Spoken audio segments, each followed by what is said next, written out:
زنیرہ آپ نے ایک بہت مشہور کامیڈی شو خبرناک کا حصہ 5 سال رہی. اتنا ٹائم تے وزیر اعظم کو بھی نہیں ملتا. آپ نے اپنے ٹینیور کیسے پورا کر دیا؟ محنت سے, لگن سے.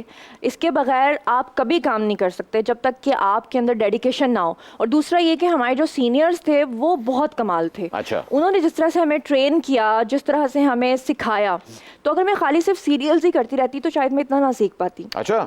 جو میں نے 5 سال میں 1000 ڈفرینٹ کیریکٹرز, ٹونز اینڈ ٹیمپوز پہ کام کیا, اتنا میں کبھی نہیں سیکھ سکتی تھی. میں تھینکفل ہوں اگین اپنے سینئرز کی. تو عمران خان صاحب کی طرح آپ نے یہ نہیں کہا یار پہلے ہماری تیاری پوری نہیں تھی, اس دفعہ ہم پوری تیاری کر کے آئیں گے؟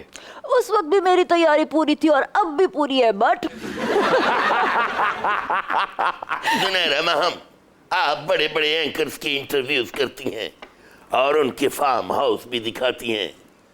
کبھی ہمارا انٹرویو بھی کیجیے نا. خدا ہم لال قلعے کی فصیلوں پر چہل قدمی کرتے ہوئے آپ کو انٹرویو بھی دیں گے اور دلیا اور کھچڑی کے ساتھ آپ کی توازے بھی کریں گے. دلیا اور کھچڑی؟ بادشاہ سلامت, مجھے کون سا ڈینگی ہو گیا ہے؟ اور ویسے بھی آپ لال فصیلوں کے بجائے ہر دفعہ مجھے بھینسوں کے طبیلے میں لے جاتے ہیں. میں کیا اس وہاں پہ آپ کا ہوم ٹور کراؤں؟ زنیرہ آپ کو ڈینگی نہ صحیح لیکن دور سے تھوڑی سی پینگی ضرور لگ گئی.